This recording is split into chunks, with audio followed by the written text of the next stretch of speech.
This is Bloomberg Law with June Grasso from Bloomberg Radio. Donald Trump has unleashed this unprecedented gerrymandering on the country. We've never seen anything like this. President Donald Trump's push for Republicans to redraw U.S. House districts ahead of next year's midterm elections has triggered unprecedented mid-decade gerrymandering, starting with the states of Texas, Missouri, and North Carolina, where Republicans have already drawn 7 new GOP-leaning House seats. But Democratic states, led by California, are fighting back, or trying to, because redistricting in many blue states is hampered by independent redistricting commissions or state bans on mid-decade redistricting. House Minority Leader Hakeem Jeffries went to Illinois this week to try to convince Democrats there to redraw their maps.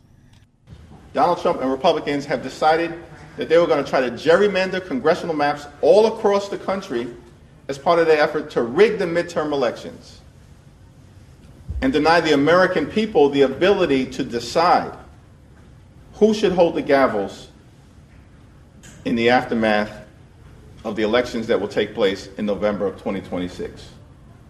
Democrats have made clear that we are going to respond, as is being done in California right now, appropriately, immediately, and forcefully.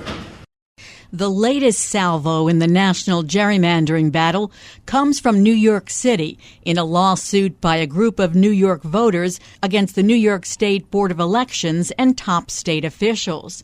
It claims that the congressional district held by New York City's only Republican representative is impermissibly drawn to shut out Black and Latino voters.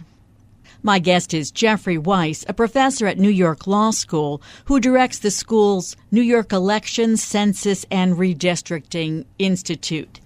Jeff, tell us about this lawsuit that's challenging New York's 11th congressional district.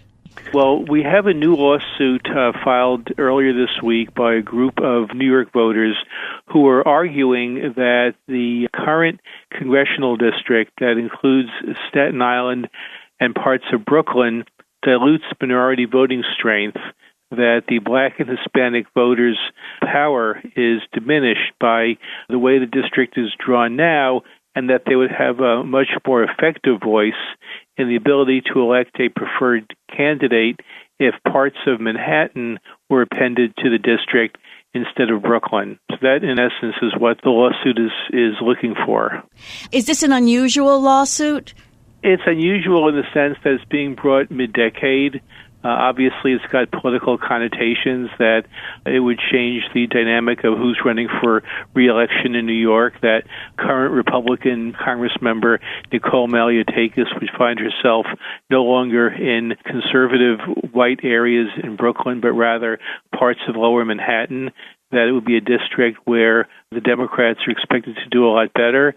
It's also a district where Dan Goldman, who is the incumbent now in a district that includes Manhattan and Brooklyn, would probably find himself in better territory and also probably stave off a primary challenge within the Democratic Party from several Brooklyn elected officials who have indicated their intent to run against him in a primary. Is the Democratic Party behind this lawsuit? Well, the case is being brought by 2 law firms. The lead firm is the Elias Law Group based in Washington, D.C., and that firm has been in existence for about a decade or less, but their work is primarily on behalf of Democrats in the National Democratic Party committees. There's also a New York law firm involved as local counsel, and they've been involved with political campaign litigation for quite some time as well. Is this lawsuit different because it's based on the New York State Constitution?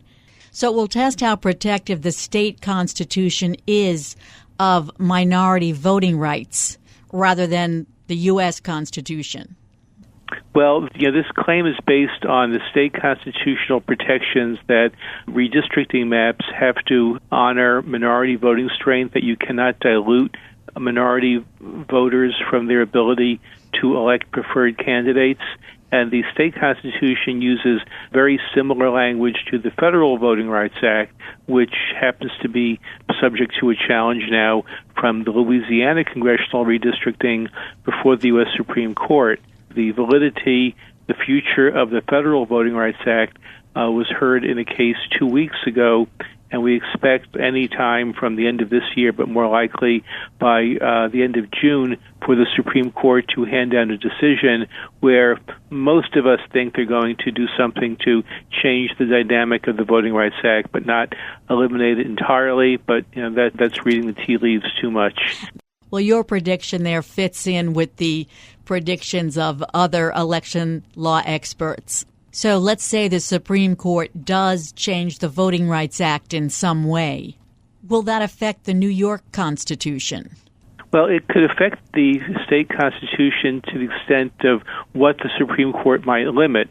Right now, the gold standard in minority vote dilution is Section 2 of the Voting Rights Act, and the Supreme Court adopted a test in the mid-1980s in a North Carolina case called Thornburg versus Jingles, where a challenging minority group has to demonstrate to a court that if it claims it should have an effective minority district, you've got to have 50% or more of a district being comprised of minority voters.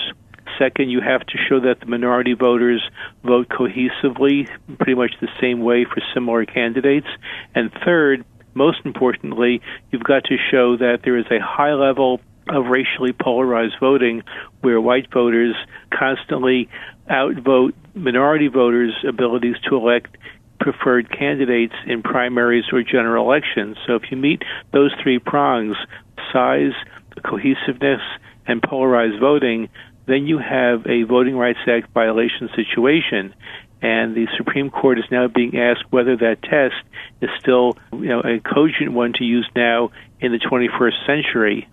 So in this case, the Black and Latino voters constitute nearly a quarter of the voting population in that congressional district. Is that enough then? Well, what the plaintiffs are doing here, they're challenging the map based on the state constitution, but they're trying to incorporate the New York State Voting Rights Act, which was enacted by the legislature in 2022.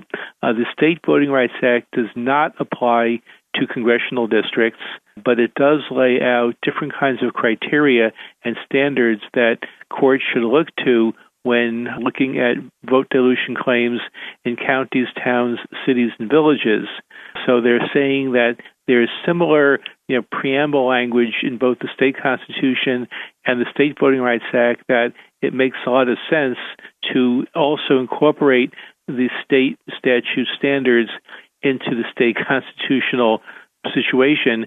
And that will probably be one of the first arguments that I think intervening Republicans will make to dismiss this case, is that the State Voting Rights Act doesn't apply.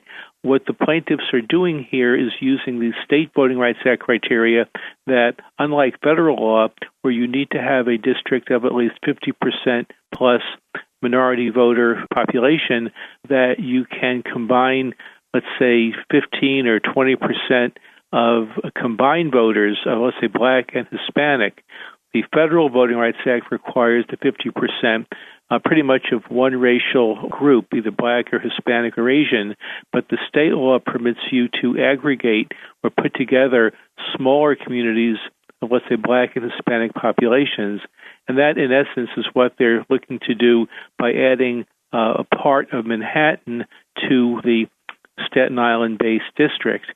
And I'll just mention also that the Hispanic population in Lower Manhattan is not adjacent to South Ferry, right at the foot of Manhattan Island by the New York Harbor. It's considerably north there, so you'd have to take Staten Island, take the Staten Island Ferry over to Manhattan, and drive up a ways, basically up to the Brooklyn Bridge, where you have a Hispanic population in the Lower East Side, up to about 14th Street. And that raises the question of whether race is the predominant factor in creating this district. because that runs against what the Supreme Court has said about racial gerrymandering, which is subject to strict scrutiny and has to be narrowly tailored to remedy a specific problem. So the plaintiffs are going to have to demonstrate to the court why a district that constitutes Staten Island and parts of Lower Manhattan makes sense. As if a lot of these new districts make sense.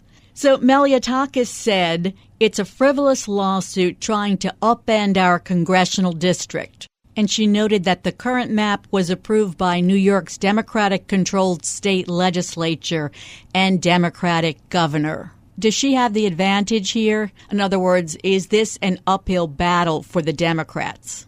Yeah, the clock is ticking. The state Supreme Court only has 2 months to render a decision, which would take us to mid to late December.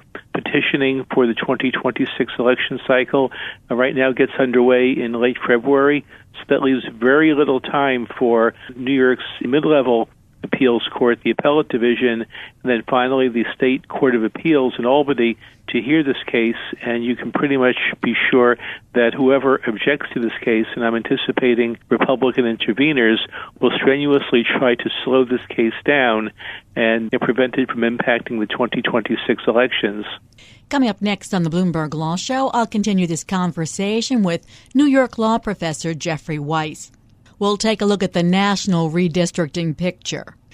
I'm June Grasso, and you're listening to Bloomberg.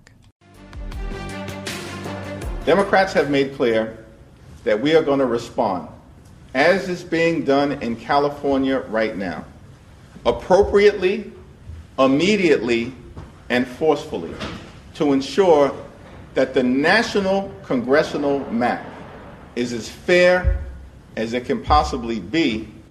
House Minority Leader Hakeem Jeffries was in Illinois this week to try to convince Democratic lawmakers there to redraw the state's maps. This comes as Democratic states led by California are fighting against President Trump's push for Republicans to redraw U.S. House districts ahead of next year's midterm elections.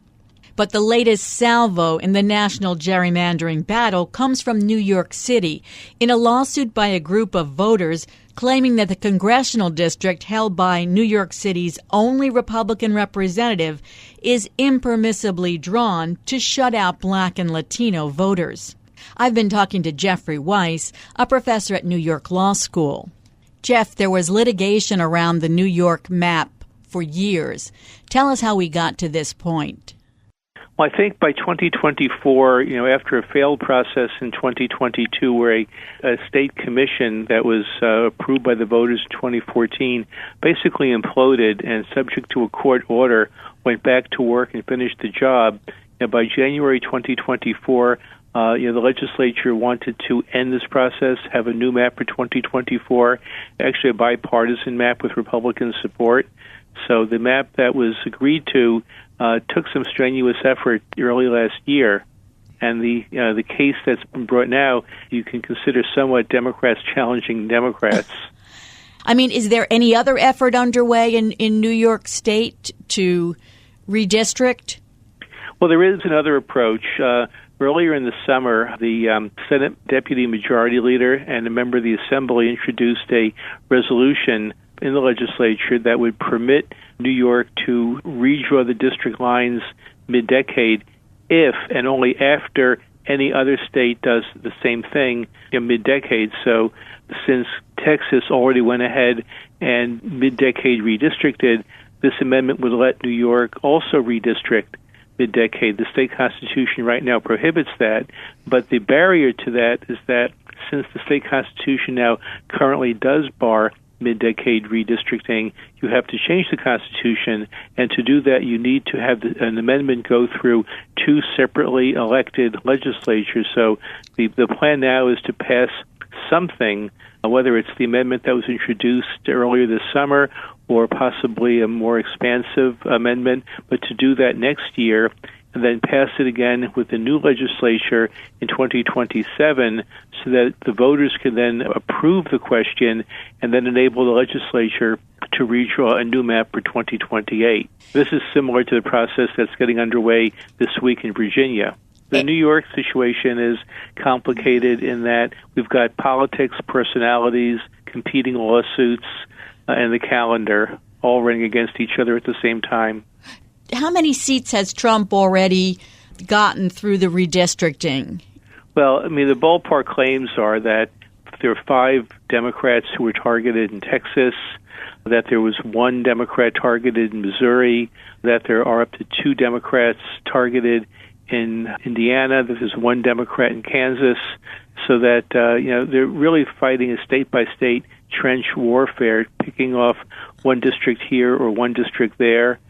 So, it's really getting down to a micro-targeting that when you have a 2, 3, 4 seat Republican majority that you're trying to overcome, every single seat matters. In California, you've got another situation where Democrats can possibly pick up 5 districts by weakening or eliminating districts of 5 current Republicans, but that has to go through 2 votes by the public this year. One is to amend the state constitution to get around the state's own ban on mid-decade districting and using a commission to draw the maps. And secondly, requesting that voters actually approve a map that the legislature itself voted on over the summer. Is the redistricting done in Texas, is it being challenged? There are court cases challenging the Texas maps. There were challenges filed almost the next day. But they may not settle out before the election? Texas and North Carolina have been in court over redistricting for almost 30 years consistently, always in court over this. If it's not one map, it's another. Got to be a better way. So you mentioned Virginia. What's happening in Virginia? Well, in Virginia, the Democrats control the state legislature with a Republican governor, but what's happening there is that Virginia, like New York and like California, have bans on mid-decade redistricting. So Virginia is beginning today to consider a state constitutional amendment to do the same thing I talked about in New York, to allow the legislature itself to draw a new map subject to approval by the voters. That amendment also has to go through 2 separately elected legislatures, so that it's going to take at least 2 years or 3 years in Virginia to do the same thing that Democrats are trying to do in New York. So that's not going to help the midterms. What happens in Virginia? That's why the lawsuit that was filed earlier this week, it was aimed to impact the 2026 elections, but there's no guarantee if the case survives through all the trial levels that it will get resolved before the 2026 elections and, may stretch towards 2028. But, it looks now as if this battle isn't going to end until 2030. Why is it that the blue states have all these restrictions like no mid-decade redistricting and the red states don't seem to have it? Well, 2 reasons. First is that there simply are more states under Republican control than Democratic. And the second is that a number of states passed new laws in the last 10, 20 years to create a more independent, transparent, and open voter-involved redistricting process through commissions. New York, California, Michigan, Colorado, Virginia, just to name a few. The Republican states where we've seen mid-decade districting, such as Texas, Missouri, Indiana, Kansas, they don't have commissions or processes like the blue states have. And Democrats are now realizing that some of the reforms they enacted over the years to make redistricting more transparent haven't worked the way they should have, especially when you've got a president who is looking at his victories in states as a mandate to control their congressional delegations and demand that the delegations represent his victory last year. This is unprecedented in American history for presidents to get involved in this minute power-picking grab. I use the word unprecedented nearly every day in this show.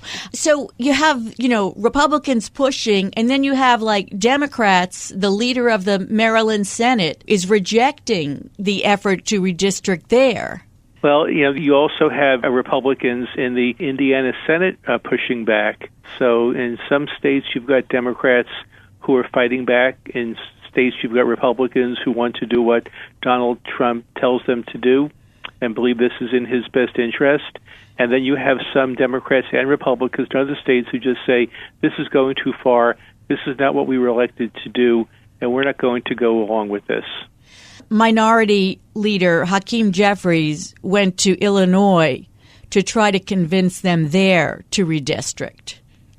Well, that's a state where Democrats do control the governorship in both chambers of the legislature, but the map that they enacted there after the 2020 census, arguably maxes out the Democratic strength, that you really can't draw more Democratic districts, but I don't think the ballgame is over there yet. We have to wait and see. Yeah, because you think that you can't do it until they find some strange way of redoing it, like in Texas. Yeah.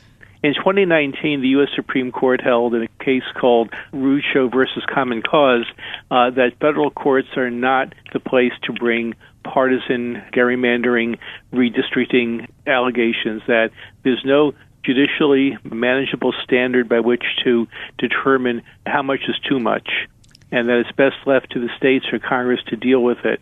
So you've got states now, in particular, we've seen the North Carolina and Pennsylvania state courts reject partisan gerrymanders. And ironically, in North Carolina, after the state Supreme Court went from a Democratic court to a Republican court, they flipped there and now said that redistricting is gerrymandering, is permissible in that state. So a lot of this is determined, sadly, by politics, not by law or precedent. The North Carolina Supreme Court just did a total, a flip on rejecting a congressional map and now accepting it all in the last several years. Is Colorado coming into the picture as well? Colorado also has a commission and bars on mid-decade districting, and I just haven't seen any action in Colorado yet. But I think with national pressure on states one by one, we just have to wait and see what happens as 2026 approaches.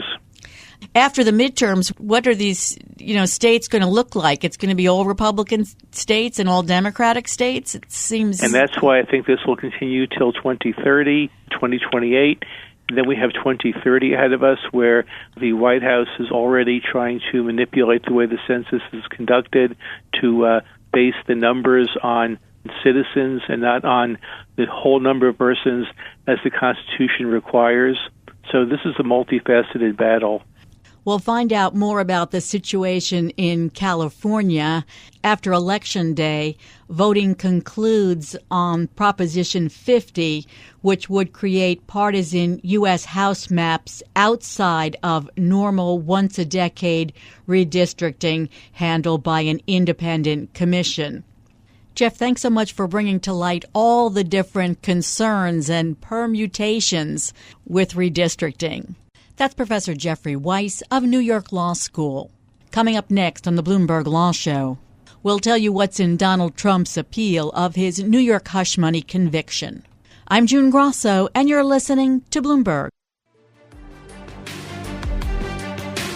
President Donald Trump formally appealed his conviction in New York State's so-called hush money case this week, arguing that the verdict was the result of a flawed trial and a politically charged prosecution that sought to derail his 2024 presidential campaign. Trump's attorney said the felony charges by Manhattan District Attorney Alvin Bragg in April of 2023 were manufactured under a convoluted legal theory. A jury of 12 New Yorkers found Trump guilty of 34 counts of falsifying business records to conceal a hush money payment to a porn star on the eve of the 2016 election. Joining me is Bloomberg legal reporter Erik Larson. Erik, before we get to the appeal, just remind us about the trial itself. Right. So this was the so-called hush money case that was brought against Trump in 2023 by the Manhattan District Attorney Alvin Bragg. It accused him of falsifying business records dozens of times to essentially conceal a payment that was made to a porn star before the 2016 election in order to keep her quiet and keep voters in the dark about that alleged conduct.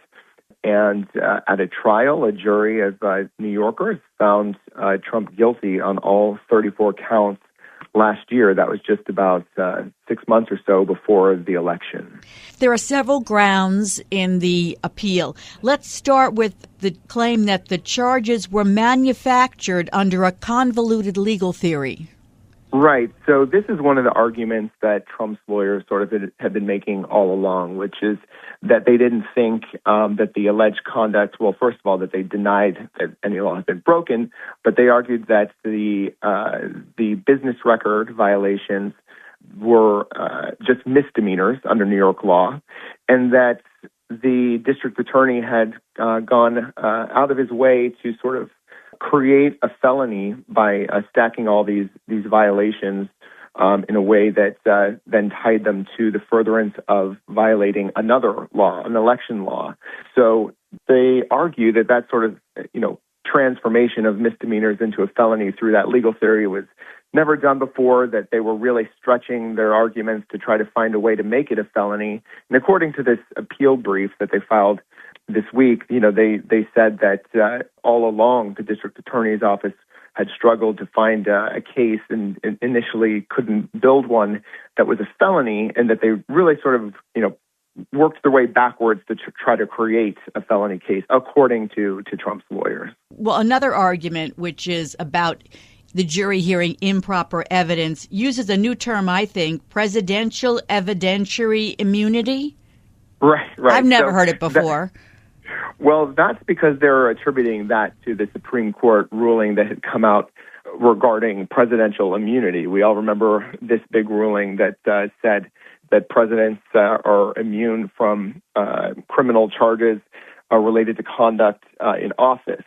So they pointed to that precedent and said that because Trump has immunity from official acts in office, that all of his conduct around that is evidence that also can't be used against him in court.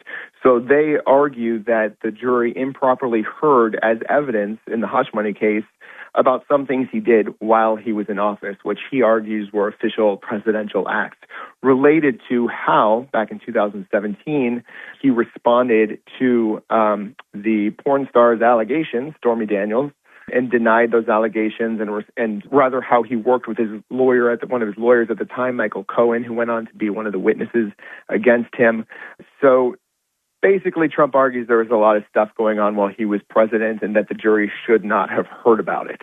He also, and we heard this over and over during the case about the judge, him complaining about the judge, that the judge should have recused himself from the case. Right. Trump did not hide his feelings about this judge. It really thought that the judge was biased, made that allegation plenty of times all along, and of course pointed to the judge allegedly making donations to Democrats and to an anti-GOP PAC. Also that his daughter worked for an advertising firm that did business with Kamala Harris's campaign. So because of these ties and these donations, Trump argued that the judge could not be fair. And that argument also, was made before trial and during trial and was repeatedly rejected. The judge pointing to the strength of the evidence and things like that to illustrate that his arguments or his decisions and opinions were based on the facts and not on any of his own opinions. So, again, that was rejected repeatedly, but now we'll see what an appeals court thinks. So this is state court. He's also appealing in federal court? Right. So you might recall that there were some appeal filings in regards to this verdict in federal court because Trump had tried to move the case to federal court all along and tried to do so again after the verdict because he argues that it never should have been in state court because of the different federal questions that were raised. That was repeatedly rejected by a federal judge in Manhattan, by the way, but he has asked the Second Circuit Appeals Court in Manhattan to revisit this issue.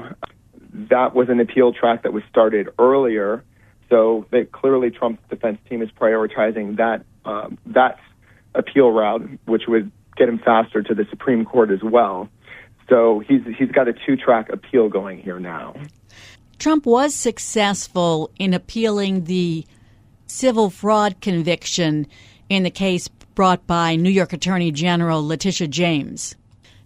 Right. He did get a big win there, the president, when that massive, nearly $500 million penalty was overturned in New York State's civil fraud case.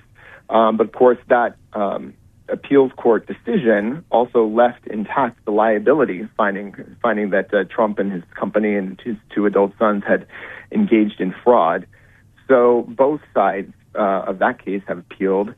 We don't know exactly how long that is going to take to work its way through the courts. They've appealed it to New York State's highest court, so it's already a little further along than this criminal case. But now he hasn't been as successful against E. Jean Carroll. Right. He appealed the verdict in two cases that E. Jean Carroll filed. She won both. One was a defamation case with an $83 million penalty. The other was a defamation and sexual abuse lawsuit filed under New York State law with a $5 million penalty. He appealed both of those to the federal appeals court, and those verdicts were both upheld. These cases all seem like they happened a lifetime ago. Thanks so much, Erik. That's Bloomberg legal reporter Erik Larson. And that's it for this edition of the Bloomberg Law Show. Remember, you can always get the latest legal news on our Bloomberg Law podcast. You can find them on Apple Podcasts, Spotify, and at www.bloomberg.com/podcast/law. And remember to tune into the Bloomberg Law Show every weeknight at 10 p.m. Wall Street time. I'm June Grasso, and you're listening to Bloomberg.